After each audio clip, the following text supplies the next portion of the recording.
창세기 3장, 무너진 에덴, 그러나 멈추지 않는 소망. 우리는 성경의 가장 비극적인 장, 창세기 3장을 함께 묵상하려고 합니다. 흔히 이 장을 인류의 타락을 다루는 장으로만 이해하지만, 저는 오늘 이 비극 속에서도 변함없이 흐르고 있는 하나님의 나라라는 큰 그림 속에서 창세기 3장의 교훈을 찾아보고자 합니다. 1. 하나님 나라의 침범, 사단의 도전.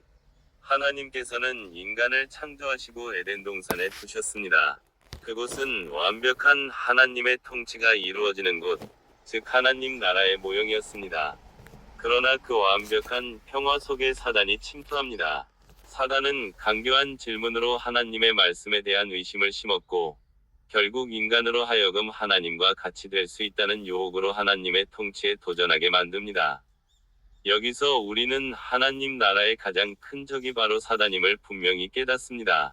사단은 끊임없이 하나님의 권위에 도전하고 하나님의 백성을 유혹하여 하나님으로부터 멀어지게 만듭니다. 오늘날 우리의 삶에서도 사단은 끊임없이 우리의 마음속에 의심을 심고 하나님을 떠나 자기 만족을 추구하도록 유혹합니다. 하나님 나라의 백성인 우리는 이 사단의 강교한 도전을 분별하고 물리칠 영적 분별력을 길러야 합니다. 2. 하나님 나라의 상실, 인간의 죄와 결과. 사단의 유혹에 넘어간 아담과 하와는 선악과를 따먹습니다. 이 행위는 단순히 과일을 먹는 것을 넘어 하나님의 명령에 대한 불순종이며 하나님께 대한 반역이었습니다. 즉, 하나님 나라의 통치를 거부하고 스스로 왕이 되려는 죄악이었습니다. 그 결과는 참담했습니다. 하나님과의 관계 파괴.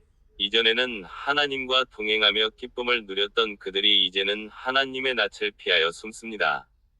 죄는 하나님과 우리 사이를 가로막는 장벽이 됩니다.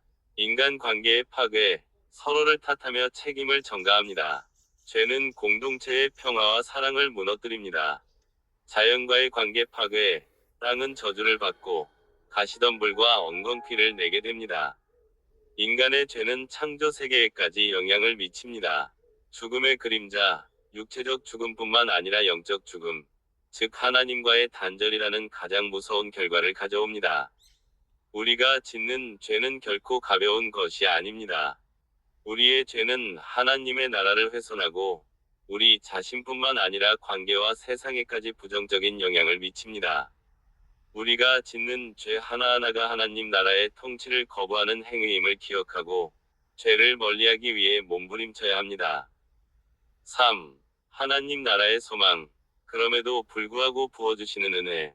이 비극 속에서 우리는 하나님의 놀라운 은혜를 발견합니다. 죄인된 인간에게 하나님께서는 즉시 심판을 내리시는 동시에 구원의 약속을 주십니다. 원시복음, 여인의 후손, 뱀에게 주신 저주 속에서 여인의 후손이 내 머리를 상하게 할 것이요 너는 그의 발꿈치를 상하게 할 것이니라 는 말씀은 메시아, 즉 예수 그리스도를 통한 구원의 약속입니다. 이것은 하나님 나라의 회복을 위한 첫 번째 예언이며 인류의 가장 큰 소망입니다. 창세기 3장 15절은 내가 너로 여자와 원수가 되게 하고 내 후손도 여자의 후손과 원수가 되게 하리니 여자의 후손은 내 머리를 상하게 할 것이요 너는 그의 발꿈치를 상하게 할 것이니라 라고 말씀합니다. 이는 인류 최초의 복음 선포로 여자의 후손인 예수 그리스도를 통해 사탄의 권세가 깨지고 인류가 구원받을 것이라는 약속입니다. 죄와 사망의 시작. 아담과 하와의 불순종은 죄와 사망이 세상에 들어오는 결정적인 사건이었습니다. 이는 모든 인간이 죄성을 가지고 태어나며 죽음을 피할 수 없게 되었음을 의미합니다. 하나님께서는 부끄러워 무화과나무 잎으로 가린 인간에게 당신께서 친히 짐승을 잡아 가죽옷을 지어 입히십니다. 이것은 죄를 가리기 위한 대속적 희생을 상징하며 장차 예수 그리스도의 보혈로 우리의 죄를 가리실 것을 예표합니다. 에덴 동산 밖으로의 추방. 에덴 동산 밖으로 쫓겨났지만 이것은 영원한 단절이 아니라 새로운 시작을 위한 하나님의 섭리입니다. 제한적인 시간과 공간 속에서 고통과 수고를 통해 죄의 결과를 깨닫고 구원자이신 하나님을 찾도록 하신 것입니다. 또한 생명나무에 이르는 길을 막으심으로 죄악된 상태로 영원히 사는 비극을 막으셨습니다. 하나님의 심판과 은혜, 하나님은 죄에 대해 공의로운 심판을 내리셨지만 동시에 가죽옷을 지어 입히시는 은혜를 베푸셨습니다. 이는 죄에 대한 하나님의 진노와 구원에 대한 사랑을 동시에 보여줍니다. 하나님 나라의 관점, 타락으로 인해 인간은 하나님과의 관계가 단절되고 에덴 동산에서 쫓겨났지만 하나님의 구속 계획은 이러한 단절을 회복하고 하나님 나라를 완성해 나가는 방향으로 진행됩니다. 하나님께서는 죄로 인해 무너진 하나님 나라를 포기하지 않으셨습니다. 오히려 더 큰 사랑과 계획으로 그 나라를 회복시키실 것을 약속하셨습니다. 창세기 3장은 인류의 타락을 보여주지만 동시에 하나님 나라의 시작과 구원의 서막을 알리는 장입니다. 결론, 하나님 나라를 향한 우리의 자세. 창세기 3장은 우리에게 다음과 같은 교훈을 줍니다. 하나님의 말씀에 대한 순종. 아담과 하와의 불순종은 하나님의 말씀을 가볍게 여기고 자신의 판단을 우선시한 결과였습니다. 하나님 나라 백성은 하나님의 말씀을 삶의 최우선 기준으로 삼고 순종하는 삶을 살아야 합니다. 유혹에 대한 경계.